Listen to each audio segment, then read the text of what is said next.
Hey Gator fans, we are here with Jake Crain from Crain and Company.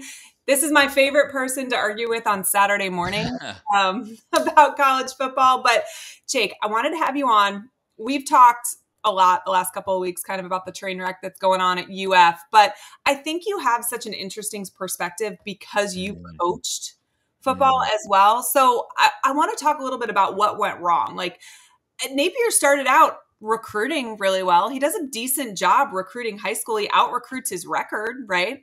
Yeah.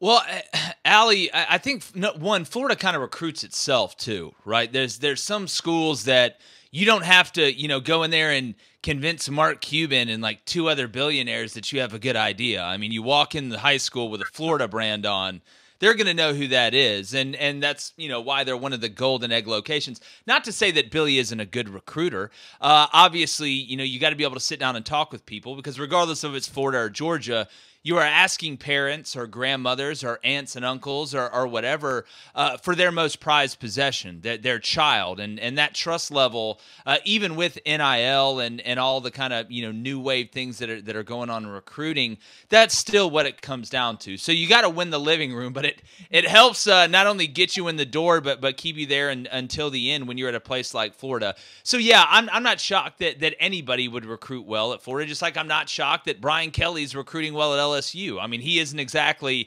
the sitcom dad that everybody loves, but he's at LSU, and you look at his track record, where I think it's gone wrong for Billy, and I don't like he's from the group of five, so he doesn't know what he's doing, or we should never hire another group of five coach. Hiring coaches is all circumstantial. There's been guys that have really done big things coming from Group of Five to Power Five. There's guys that have failed. There's guys that have failed coming from Power Five to a bigger Power Five, and there's guys that have done well there. So where I think it's gone wrong for Billy, the main areas when I watch Florida play, just like when I watch anybody play, even if it's against a team that is inferior to them, I look at the organization and the discipline of the team. Yes, you look at the athletes. You look at the physicality, right? Can guys run? Can guys tackle? But to me, it seemed disorganized and dysfunctional on the field during game day. And that involves preparation as well, whether it's going back to the Utah game and in a crucial situation, having two guys with the same number on punt return. You look at the penalties. You look at the turnover. And look, turnovers, guys are going to get penalties, right? Physical penalties. You're going to get holds. You're going to get face masks. But Florida, to me, has so many unforced errors and unforced penalties, and there's so many undisciplined things that go on, not just busting coverages, not just guys not being able to understand simple blitzes that they're getting up front and pass them off, whether that be to the offensive line or the running back. I think it's come down to organization, right, and discipline on the field during game day. And that doesn't mean that he's not harping on these things, but it's not getting through. And I don't care if you're Florida. I don't care if you're Florida State. I don't care if you're Georgia or you're Georgia State. If you're an undisciplined football team, you're not going to beat teams that are better than you. If you're an undisciplined football team, you're going to keep teams that are inferior to you around the game longer and give them the belief to win. So I don't think it's a lack of trying. I think it's a lack of whatever messaging Billy has tried to get through this team to try and fix that discipline, to try and fix that organization. It's not working. And again, it doesn't matter where you're at.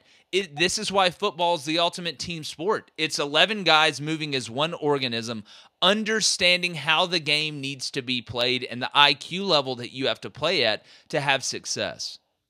So you've mentioned the organization multiple times. And I think when Napier was hired, one of the biggest selling points for most Gator fans was he said, we're going to do the little things right. We are going to be the largest staff in college football. We are going to be so organized, so precise. There's so much methodology in what we're trying to build. Mm-hmm. We're going to build it slow from the ground up, cement base, not wood. And that almost like, at this point, kind of feels like gaslighting to Florida fans because we do feel like that's what's missing. There is no focus. There is no accountability for things that in year 3 you should be doing. I keep going back to this largest staff in college football. Could that be part of the problem? Does the right hand not know what the left hand is doing? Is there too many people with their hands in the pot? Bureaucracy strikes again, I think is what you're saying. And it could be. I don't see how, that could be the main issue, because if you're organized, you're organized, right? If you're structured, you're structured. I don't think it's just the amount of people that you have. It's having the right people in the right places. And again, if you go back and look at Billy before this, I can understand why Florida was kind of fooled into thinking, and I guess maybe fooled's not the right word, but when you look at the track record, why you would believe that. And you're coming from a place where you don't have the resources that you have at a place like Florida. So you would think it would be easier because you're taking a lot of load off of the plate of the head coach and the people around him. So I wouldn't get hung up on the number of coaches that are there. It's just not filtering through. I mean, you again, can say all these things. I can sit here and tell you that I'm the best chef in town and I grow my own ingredients, but if I burn the food, none of that matters. And that's what has happened. So something's gotten lost in translation somewhere.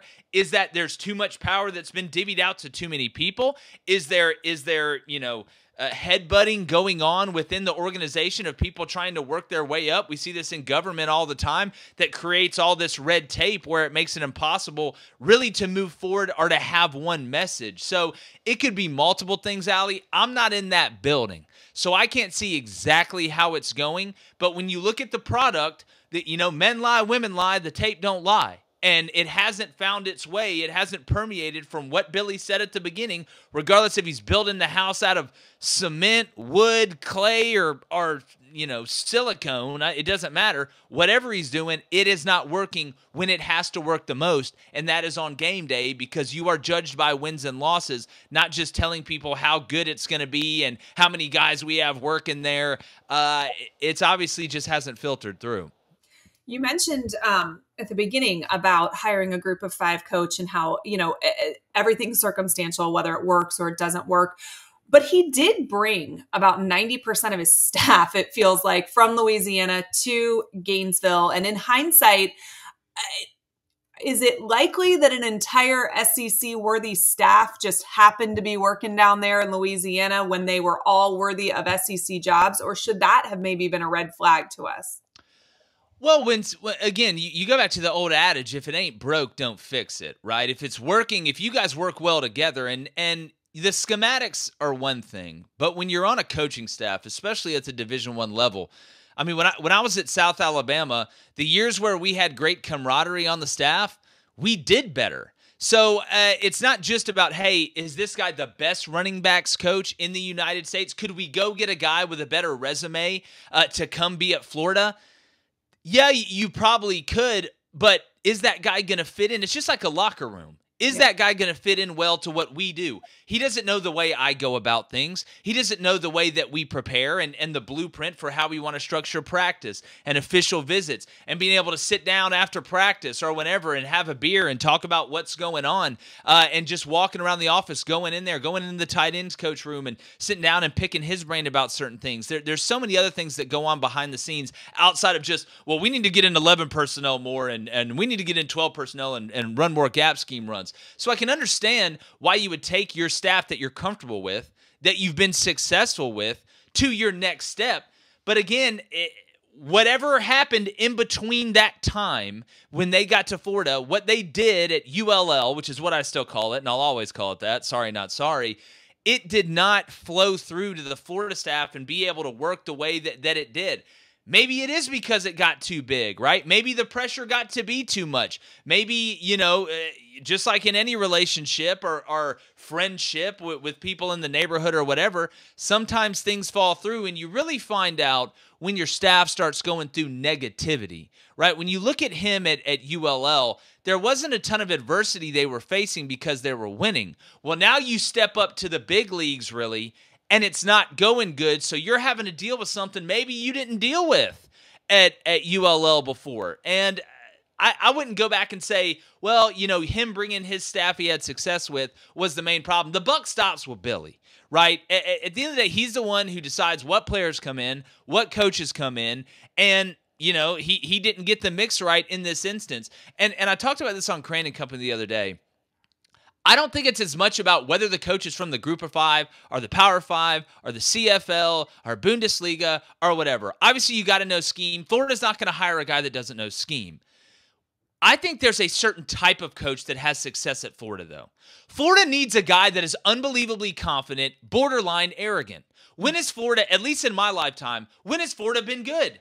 When your coach was, for lack of a better term, kind of a trash talker, kind of really overconfident, thought he was better than you. Steve Spurrier, that worked out pretty good. Urban Meyer. I know, you may not have had the nicest guys in the locker room, and we all know what Aaron Hernandez did, but you won a lot of games. Even Dan Mullen. Dan Mullen is considered a very confident, borderline arrogant guy in college football.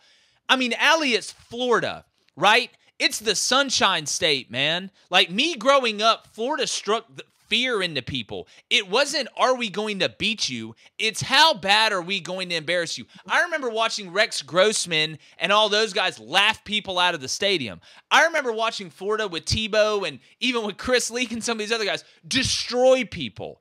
And they would tell you about it. They would let you know. Florida, I don't think they need a behind-the-scenes, humble, I'm going to go out here and see how many ladies I can walk across the street or whatever. I think there's a certain archetype of coach that Florida needs to be able to let that place kind of work. Not saying you got to be from somewhere. That's where people get hung up. It's not a geography thing. It's a personality thing. And I'm telling you right now, there's a guy out there, and Lane Kiffin's like that, and anybody that says they know what Lane Kiffin is going to do, I promise you they don't. Who knows what Lane Kiffin is going to do? Just like who knows what Jim Harbaugh is going to do? Some guys you just don't know. But if it's not Lane, I think Golish has a little bit of that in him when you watch him. But and this won't be the sexiest name, and some Florida people will be like, oh, no, not this guy. Kurt Cignetti's kind of got a little bit of that at Indiana. And look at what Indiana's doing right now. I mean, this man went on the basketball court when he got the job at an Indiana game and said, Purdue sucks, Ohio State sucks, and oh yeah, Michigan sucks too. We're going to beat all of them. And I'm going to be honest with you, I think in a couple years they might. So when it comes to who Florida's going to hire, the odds of them hiring a Group of Five coach, because if you put your hand on the stove once and it burns, you're probably not going to do it again right after that, is unlikely because Florida fans would freak out. But I think it's more about the personality of the guy that gets that job. Y'all got to get that swag back. Y'all got to get that.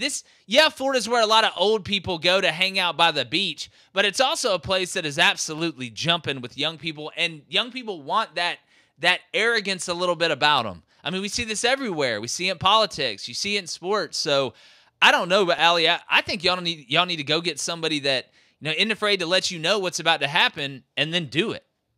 So, you mentioned this, where Florida's where old people go. I know there's an old Steve Spurrier quote where he said that, like, he just basically told recruits, you can either save your whole life to retire at Florida, or you can go ahead and come on at 18. Why not? I've never seen anybody cry on a jet ski.